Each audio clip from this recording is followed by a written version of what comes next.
Hi hello ನಮಸ್ಕಾರ ಸ್ನೇಹಿತರೆ, welcome back to poster. ಇವತ್ತು ನಾವು ಮಲಯಾಳಂ ಮಿಸ್ಟ್ರಿ ಮೂವಿ ಪೊಲೀಸ್ ಡೇನ ನೋಡೋಣ. ಇದು 2025ರಲ್ಲಿ ರಿಲೀಸ್ ಆಗಿದ್ದು ಇದರ IMDb ರೇಟಿಂಗ್ 6.8 ಇದೆ. ಸೊ ಕಥೆಯ ಆರಂಭದಲ್ಲಿ DYSP ಸೈಮನ್ ನ ತೋರಿಸ್ತಾರೆ. ಈತ ಕೇರಳ ಪೊಲೀಸ್ ಡಿಪಾರ್ಟ್ಮೆಂಟ್ ನಲ್ಲಿ ಕೆಲಸ ಮಾಡಿ ರೀಸೆಂಟ್ ಆಗಿ ರಿಟೈರ್ಡ್ ಆಗಿರ್ತಾನೆ. ಆದ್ರೆ ರಿಟೈರ್ಡ್ ಆದ ಕೆಲವೇ ದಿನಗಳಲ್ಲಿ ಸೈಮನ್ ನ ಯಾರೋ ಕೊಲೆ ಮಾಡ್ತಾರೆ. ಸೊ ಕೊಲೆ ಯಾರು ಮಾಡಿದ್ರು ಮತ್ತು ಕೊಲೆಗೆ ಕಾರಣ ಏನು ಎಂಬುದನ್ನ ಸ್ಟೋರಿಯಲ್ಲಿ ನೋಡೋಣ.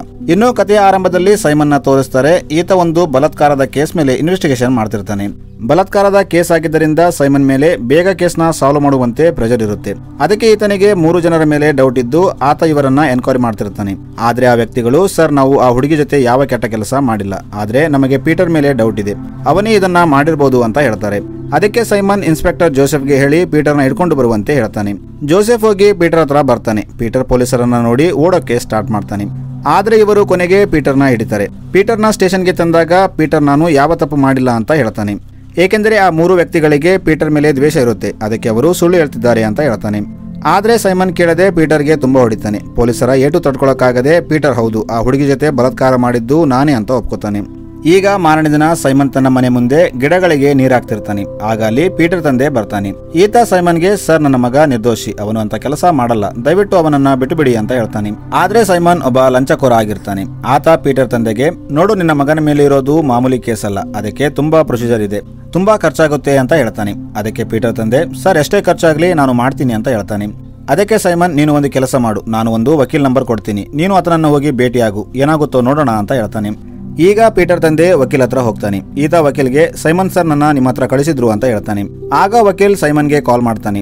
ಆಗ ಸೈಮನ್, ಇವನ ಮಗ ಒಂದು ಬಲಾತ್ಕಾರದ ಕೇಸಲ್ಲಿ ಜೈಲಲ್ಲಿದ್ದಾನೆ, ಸೊ ಏನ್ ಮಾಡಿದ್ರೆ ಅವನ ಮಗ ಹೊರಗೆ ಬರ್ತಾನಂತ ಅವನಿಗೆ ಹೇಳು ಅಂತ ಹೇಳ್ತಾನೆ.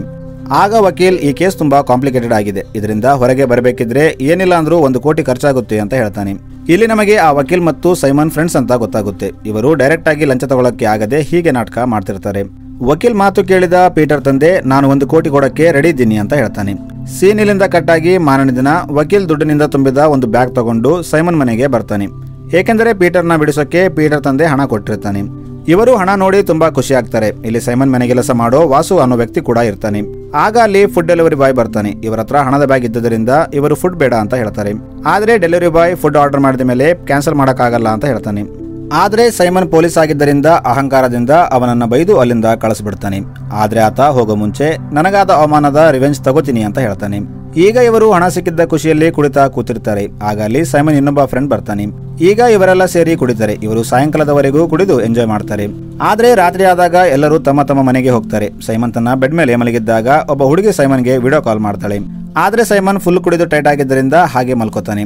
ಇನ್ನೊಂದು ಕಡೆ ನಮಗೆ ಮಾಧವನ್ ಅನ್ನೋ ವ್ಯಕ್ತಿನ ತೋರಿಸ್ತಾರೆ. ಈತ ಜೈಲಲ್ಲಿರ್ತಾನೆ. ಈತನ ಹತ್ರ ಸೈಮನ್ ಫೋಟೋ ಇರುತ್ತೆ. ಈತ ಫೋಟೋ ನೋಡಿ ಕೋಪದಿಂದ ಹಲ್ಲು ಕಡಿತಾನೆ. ಇಲ್ಲಿ ಮಾಧವನ್ ಮತ್ತು ಸೈಮನ್ ನಡುವೆ ಏನೋ ಶತ್ರುತ್ವ ಇದೆ ಅಂತ ಗೊತ್ತಾಗುತ್ತೆ ಮತ್ತು ಆತ ಸೈಮನ್ ಫೋಟೋನ ಸುಟ್ಟು ಹಾಕ್ತಾನೆ. ಈ ಕಡೆ ಮಧ್ಯರಾತ್ರಿಯಲ್ಲಿ ಸೈಮನ್ಗೆ ಎಚ್ಚರಿಕೆ ಆಗುತ್ತೆ. ಅವನು ನೀರು ಕುಡಿಬೇಕಂತ ಕಿಚನ್ಗೆ ಹೋಗ್ತಿರ್ತಾನೆ. ಆಗ ಯಾರೋ ಡೋರ್ ಬೆಲ್ ಹೊಡಿತಾರೆ. ಸೈಮನ್ ಅರ್ಧರಾತ್ರಿ ಯಾರು ಬಂದಿರಬಹುದಂತ ಡೋರ್ ಓಪನ್ ಮಾಡ್ತಾನೆ. ಆಗ ಡೋರ್ ಮುಂದೆ ಒಂದು ಪೇಪರ್ ಮೇಲೆ ಐ ವಿಲ್ ಕಿಲ್ ಯು ಅಂತ ಬರೆದಿರುತ್ತೆ ಮತ್ತು ಅದರ ಮೇಲೆ ಒಂದು ಬೊಂಬೆ ಇಟ್ಟಿರ್ತಾರೆ. ಇನ್ನೊಂದು ಕಡೆ ಒಂದು ಕತ್ತಲೆ ಕೋಣೆಯಲ್ಲಿ ಒಬ್ಬ ವ್ಯಕ್ತಿಯನ್ನ ತೋರಿಸ್ತಾರೆ. ಈತ ಸೈಮನ್ ಚಿತ್ರ ಬರೆದು ಅದನ್ನ ಚಾಕುವಿನಿಂದ ಚುಚ್ತಿರ್ತಾನೆ. ಈಗ ಮಾರನೇ ದಿನ ಬೆಳಗ್ಗೆ ಸೈಮನ್ಗೆ ಎಚ್ಚರಿಕೆ ಆದಾಗ ಅವನ ಮನೆ ಮುಂದೆ ಶವಕ್ಕೆ ಹಾಕೋ ಹಾರ ಇರುತ್ತೆ ಮತ್ತು ಅದರ ಪಕ್ಕದಲ್ಲೇ ಸೈಮನ್ ಪಕ್ಕದ ಮನೆಯವನು ಫೋನಲ್ಲಿ ಮಾತಾಡ್ತಾ ನಿಂತಿರ್ತಾನೆ. ಆಗ ಸೈಮನ್ ಈತನೇ ಈ ಹೂವನ್ನ ಇಲ್ಲಿಟ್ಟಿರ್ಬೋದು ಅಂತ ಆ ಹೂ ತಗೊಂಡು ಆತನ ಕಡೆ ಒಗಿತಾನೆ. ಇದನ್ನ ನೋಡಿ ಆ ವ್ಯಕ್ತಿಗೆ ಏನೂ ಅರ್ಥವಾಗಲ್ಲ. ಈಗ ಅದೇ ವ್ಯಕ್ತಿ ಬಸ್ ಸ್ಟಾಪ್ ನಲ್ಲಿ ನಿಂತಿರ್ತಾನೆ. ಆಗ ಅಲ್ಲಿ ಒಂದು ಕಾರ್ ಬಂದು ನಿಲ್ಲುತ್ತೆ. ಅದರಿಂದ ಹೊರಗೆ ಬಂದ ಹುಡುಗಿ ಸೈಮನ್ ಮನೆ ಅಡ್ರೆಸ್ ಕೇಳ್ತಾಳೆ. ಆಗ ಆ ವ್ಯಕ್ತಿ, ನನ್ನ ಮನೆ ಕೂಡ ಅಲ್ಲೇ ಇರೋದು, ನೀವು ನನ್ನ ಅಲ್ಲಿ ಬಿಟ್ರೆ ಅಡ್ರೆಸ್ ತೋರಿಸ್ತೀನಿ ಅಂತ ಹೇಳ್ತಾನೆ. ಈಗ ಆತ ಕಾರ್ ಏರಿ ಕೂತ್ಕೋತಾನೆ. ದಾರಿಯಲ್ಲಿ ಈತ ಆ ಹುಡುಗಿಯರ ಜೊತೆ ಮಾತಾಡಿದಾಗ ಇವರು ಸೈಮನ್ ಮನೆಯಲ್ಲಿ ರೂಮ್ ಖಾಲಿ ಇದೆ, ಅದಕ್ಕೆ ಇವರು ರೆಂಟ್ಗೆ ಹೋಗ್ತಿದ್ದೀವಿ ಅಂತ ಹೇಳ್ತಾರೆ. ಅದಕ್ಕೆ ಆ ವ್ಯಕ್ತಿ, ಸೈಮನ್ ಸ್ವಲ್ಪ ಹುಚ್ಚ, ಏನೇ ಆಗಲಿ ಹುಷಾರಾಗಿರಿ ಅಂತ ಹೇಳ್ತಾನೆ. ಇವರು ಸೈಮನ್ ಮನೆಗೆ ಬಂದಾಗ ಇವರು ಮನೆ ನೋಡಿ ರೆಂಟ್ ಮಾತಾಡ್ತಾರೆ. ಆಗ ಸೈಮನ್ ಅಡ್ವಾನ್ಸ್ 80,000 ಮತ್ತು ಪ್ರತಿ ತಿಂಗಳು 15,000 ರೆಂಟ್ ಕೊಡಬೇಕು ಅಂತ ಹೇಳ್ತಾನೆ. ಆಗ ಆ ಹುಡುಗಿಯರು ಸರಿ ಅಂತ ಒಪ್ಕೋತಾರೆ. ಈಗ ಸೈಮನ್ ಅಲ್ಲಿಂದ ಡ್ಯೂಟಿಗೆ ಹೋಗ್ತಾನೆ. ಇವತ್ತು ಅವನ ರಿಟೈರ್ಮೆಂಟ್ ಡೇ ಇರುತ್ತೆ.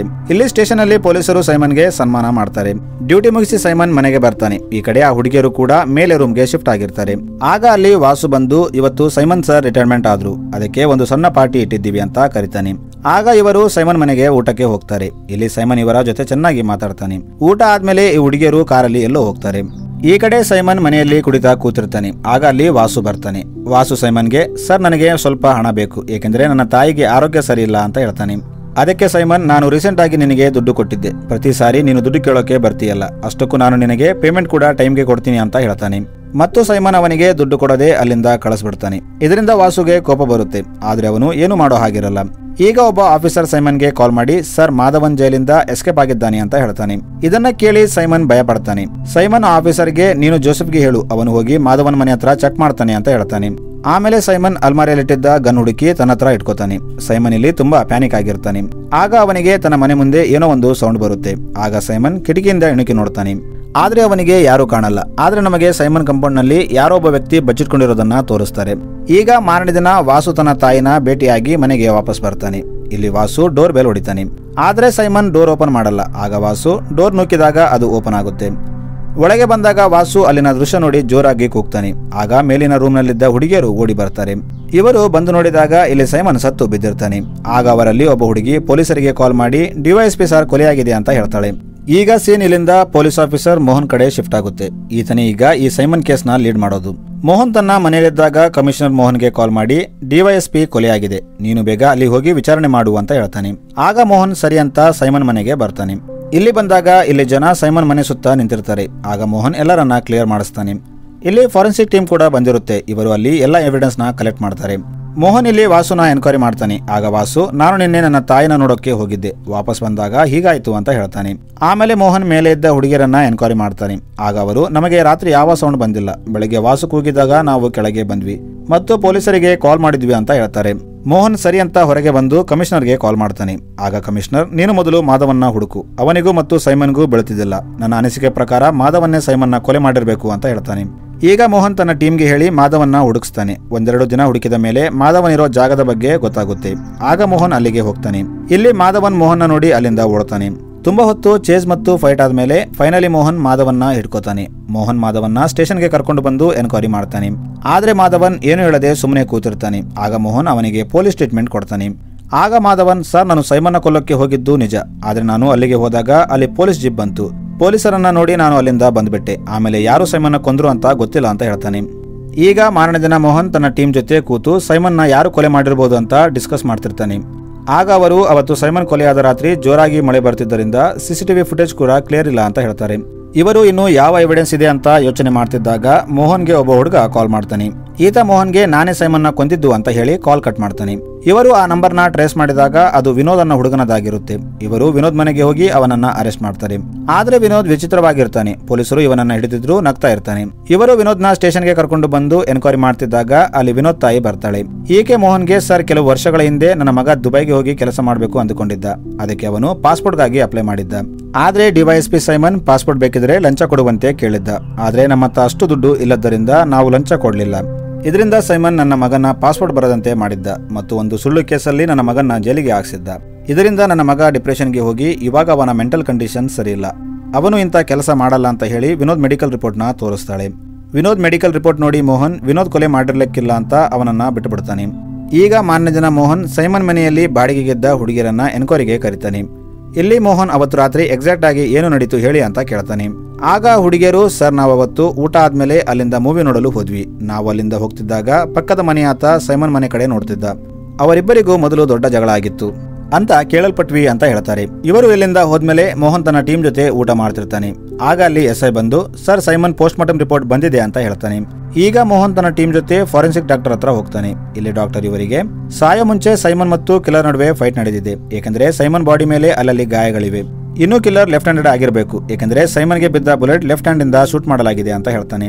ಇದನ್ನೆಲ್ಲ ಕೇಳಿ ಮೋಹನ್ಗೆ ವಾಸು ಮೇಲೆ ಡೌಟ್ ಬರುತ್ತೆ. ಅದಕ್ಕೆ ಮೋಹನ್ ವಾಸುನ ಕರೆದು, ದುಡ್ಡು ಕೊಟ್ಟಿಲ್ಲ ಅಂತ ನೀನೇ ಸೈಮನ್ನ ಕೊಲೆ ಮಾಡಿದ್ದೀಯಲ್ಲ ಅಂತ ಕೇಳ್ತಾನೆ. ಆದ್ರೆ ವಾಸು, ಸರ್ ನಾನು ಯಾಕೆ ಅವರನ್ನ ಕೊಲ್ಲಿ, ನಾನು ಕೇಳಿದ್ದು ದೊಡ್ಡ ಅಮೌಂಟ್ ಕೂಡ ಅಲ್ಲ ಅಂತ ಹೇಳ್ತಾನೆ. ಅದಕ್ಕೆ ಮೋಹನ್ ಸೈಮನ್ ಪಕ್ಕದ ಮನೆಯವನು, ಸ್ನೇಹಿತರು ಎಲ್ಲರನ್ನ ಕರೆದು ಎನ್ಕ್ವೈರಿ ಮಾಡ್ತಾನೆ. ಆದ್ರೆ ಅವನಿಗೆ ಯಾವುದೇ ಕ್ಲೂ ಸಿಗಲ್ಲ. ಮೋಹನ್ ಸೈಮನ್ ಫ್ರೆಂಡ್ ಲಾಯರ್ ಹತ್ರ ಮಾತಾಡಿದಾಗ, ಆತ ನನಗೆ ಡೆಲಿವರಿ ಬಾಯ್ ಮೇಲೆ ಡೌಟ್ ಇದೆ, ಯಾಕಂದ್ರೆ ಅವತ್ತು ನಾನು ಸೈಮನ್ ಮನೆಯಲ್ಲಿದ್ದಾಗ ಡೆಲಿವರಿ ಬಾಯ್ ಮತ್ತು ಸೈಮನ್ ನಡುವೆ ಜಗಳ ಆಗಿತ್ತು ಅಂತ ಹೇಳ್ತಾನೆ. ಈಗ ಮೋಹನ್ ಡೆಲಿವರಿ ಬಾಯ್ನ ಕರೆದು ಎನ್ಕ್ವೈರಿ ಮಾಡ್ತಾನೆ. ಆಗ ಆತ, ಸರ್ ಇಷ್ಟು ಸಣ್ಣ ವಿಷಯಕ್ಕೆ ಯಾರಾದ್ರೂ ಕೊಲೆ ಮಾಡ್ತಾರಾ ಅಂತ ಕೇಳ್ತಾನೆ. ಈಗ ಮೋಹನ್ ಆ delivery boy mobile location check ಮಾಡ್ತಾನೆ. ಆದ್ರೆ ಆತನ ಲೊಕೇಶನ್ ಕೊಲೆಯಾದ ದಿನ ಅವನ ಮನೆನೇ ತೋರಿಸ್ತಿರುತ್ತೆ. ಎಷ್ಟೇ ಎನ್ಕ್ವೈರಿ ಮಾಡಿದ್ರೂ ಮೋಹನ್ಗೆ ಯಾವುದೇ ಲೀಡ್ ಸಿಗ್ತಿರಲ್ಲ. ಅವನು ತನ್ನ ಕ್ಯಾಬಿನಲ್ಲಿದ್ದಾಗ ಒಬ್ಬ ಲೇಡಿ ಆಫೀಸರ್ ಬಂದು, ಸರ್ ಮಾಧವನ್ ಬಗ್ಗೆ ಎನ್ಕ್ವೈರಿ ಮಾಡಿದಾಗ ಮಾಧವನ್ ಕಾಲೇಜ್ ಟೈಮಲ್ಲಿ ಶೂಟಿಂಗ್ ಪ್ರಾಕ್ಟೀಸ್ ಮಾಡ್ತಿದ್ದ ಅಂತ ಹೇಳ್ತಾಳೆ. ಮತ್ತು ಆಕೆ, ಅವನು ಸೈಮನ್ನ ಕೊಂದಿಲ್ಲ ಅಂದ್ರೆ ಅವತ್ತು ರಾತ್ರಿ ಸೈಮನ್ ಮನೆಗೆ ಯಾಕೆ ಹೋಗಿದ್ದ ಅಂತ ಹೇಳ್ತಾಳೆ. ಈಗ ಮೋಹನ್ ಸೆಲ್ಲಲ್ಲಿದ್ದ ಮಾಧವನ್ ಹತ್ರ ಬಂದು, ನೋಡು ಮಾಧವನ್, ನೀನು ಸೈಮನ್ನ ಕೊಲೆ ಮಾಡಿಲ್ಲ ಅಂತ ನಾವೆಲ್ಲ ನಂಬ್ತೀವಿ. ಆದರೆ ಕೊಲೆ ಮಾಡೋ ಯೋಚನೆ ಬರುವಷ್ಟು ನಿನ್ನ ಮತ್ತು ಸೈಮನ್ ನಡುವೆ ಏನು ದ್ವೇಷ ಇತ್ತು ಅಂತ ಕೇಳ್ತಾನೆ. ಆಗ ಮಾಧವನ್ ತನ್ನ ಸ್ಟೋರಿ ಹೇಳ್ತಾನೆ. ಈಗ ಸ್ಟೋರಿ ಫ್ಲಾಶ್ ಬ್ಯಾಕ್ಗೆ ಹೋಗುತ್ತೆ.